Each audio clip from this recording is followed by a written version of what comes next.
تو جو دلائل دے رہے تھے کہ یہ قرآن کے بھی منافی ہے، یہ شریعت کے بھی منافی ہے، یہ آئین پاکستان کے بھی منافی ہے، اس انتشار کو لانے کے لیے بڑی بڑی ایجنسیوں کا کردار ہوتا ہے اس میں، اور نام ہے اس ملک کا اسلامی جمہوریہ پاکستان۔ اس ایک مسیح کو بچانے کے لیے، ایک عیسائی کو بچانے کے لیے FIR درج نہ ہوئی، قانون کو پسے پشت ڈالا گیا اور اس ملک کو ایک نہ ختم ہونے والی جنگ میں دھکیلا جا رہا ہے۔ بسم اللہ الرحمن الرحیم۔ ہمارے ملک کے عزیز وطن پاکستان، اسلامی جمہوریہ ملک پاکستان میں حال ہی میں 2 واقعات ہوئے جن کو مذہبی جنونیوں کے نام کے ساتھ جوڑا گیا۔ پہلے آپ یہ ویڈیو ملاحظہ کیجئے، اس کے بعد پھر ہم آگے چلتے ہیں۔ کھڑی ہو جاؤ۔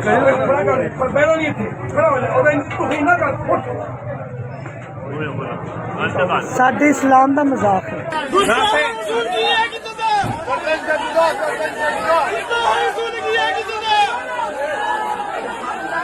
اب یہ ویڈیو دیکھنے کے بعد آپ دوسری ویڈیو بھی ملاحظہ کیجئے۔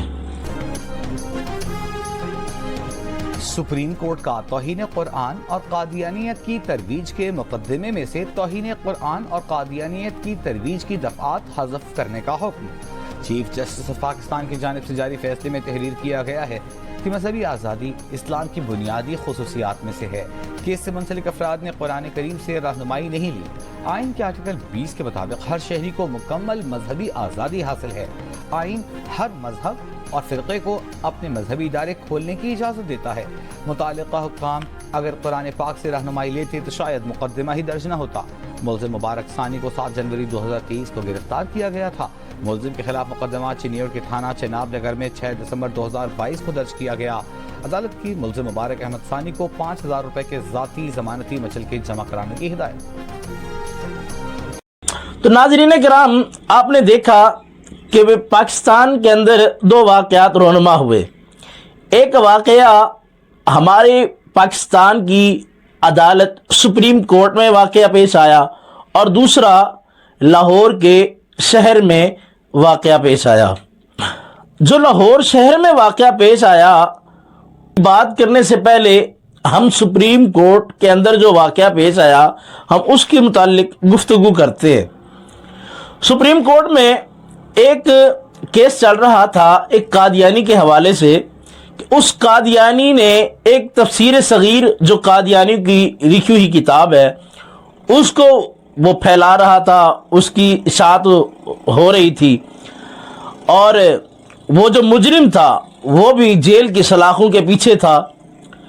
اب ہوا یوں کہ اس مجرم کو ریلیف دینے کے لیے، قادیانیوں کو سہولت دینے کے لیے، قادیانیوں کو پلی کی اجازت دینے کے لیے اسلام اور شریعت اور آئین پاکستان موجود تھے، ان کے قوانین موجود تھے، ان کو روندا گیا، ان کو پشت ڈالا گیا اور صرف اسلام کو، قرآن کو، شریعت کو اور آئین پاکستان کو ایسا روندا کہ جو مجرم کے خلاف مدعی تھے وہ جب دلائل دے رہے تھے تو ان کو بولنے نہیں دیا جا رہا تھا۔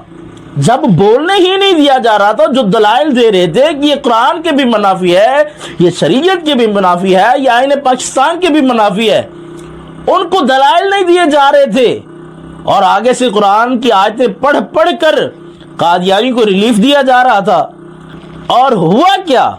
پھر ہوا یہ کہ ملک میں ایک انتشار ہونے جا رہا تھا، ابھی بھی وہ پینڈنگ میں ہے انتشار، کوئی پتہ نہیں کیا ہوتا ہے، لیکن وجہ کیا ہے کہ اس انتشار کے پیچھے کون ہے؟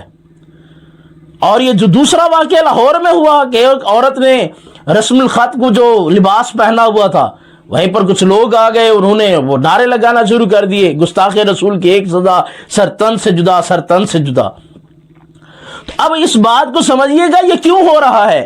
یہ اس وجہ سے ہو رہا ہے ہمارے ملک کے اندر جو قانون ہے، ہمارے ملک کے اندر جو آئین ہے، ہمارے ملک کے اندر جو لا ہے، ہمارے ملک کے اندر جو عدلیہ کا نظام ہے، جو انصاف کا نظام ہے، وہ نہیں قائم۔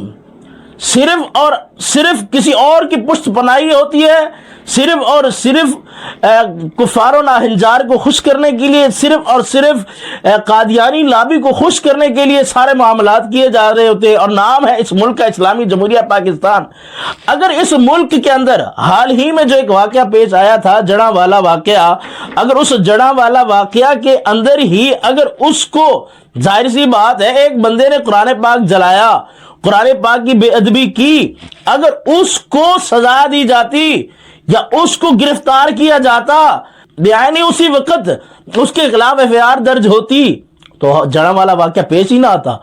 کیوں آیا؟ کہ اس ایک مسیح کو بچانے کے لیے، ایک عیسائی کو بچانے کے لیے FIR درج نہ ہوئی، FIR درج نہ ہوئی، قانون کو پس پشت ڈالا گیا، قرآن کی بے ادبی برداشت کی گئی، قرآن کی گستاخی برداشت کی گئی، اور جب انتشار پھیلا اور پھر وہی مذہبی جنونیوں کو روڈوں پہ لا کے کھڑا کر دیا، اور کیا سے کیا ہوا، اور بعد میں دین پر حملے ہوئے، دین پر قدغن گئی، اور دین کے احکام، دین کے قوانین اور اس آئین جو بھی تھا اس کو پس پشت ڈالا گیا۔ کوئی روند کر چلے گئے، کوئی بات کرنے کو تیار نہیں، سب اسلام اور علماء کے خلاف کھڑے ہو گئے کہ یہ اسلام یہ نہیں چاہتا، علماء یہ نہیں چاہتے۔ یہ کہاں سے ہم نے سیکھا؟ کیا ہم یہ جو کرنے والے ہیں، کیا یہ ایک مسلمان کا عمل ہے؟ نہیں ہے ایسا۔ اگر قرآن کے گستاخوں کو، رسول پاک صلی اللہ علیہ وسلم کے گستاخوں کو، اور رب تعالیٰ کے گستاخوں کو، آئین پاکستان کے ساتھ غداری کرنے والوں کو، قرآن کے قوانین کے ساتھ غداری کرنے والوں کو موقع پر ہی سزا دی جائے، تو یہ جو لاہور میں ایک واقعہ پیش آیا، اس عورت کو قتل کرنے لگے تھے، جو انتشار ہونا تھا، یہ کبھی نہ آتا۔ یہ اس لیے ہوا کہ گستاخی قرآن کو سزا نہیں دی جاتی، یہ اس لیے ہوا گستاخ رسول کو سزا نہیں دی جاتی، اس لیے ہوا کہ قادیانی کو بچانے کے لیے اسلام جیسے دین کو روند کے چلے جاتے ہیں، بڑے بڑے اس کے پیچھے طاقتیں ہوتی ہیں، بڑے بڑے اس کے اندر پیچھے ادارے ہوتے ہیں، بڑی بڑی ایجنسیز ہوتی ہیں، اور پھر علماء کے خلاف اور اسلام کے خلاف لمبی زبانیں نکال کر بکواس کر رہے ہوتے ہیں۔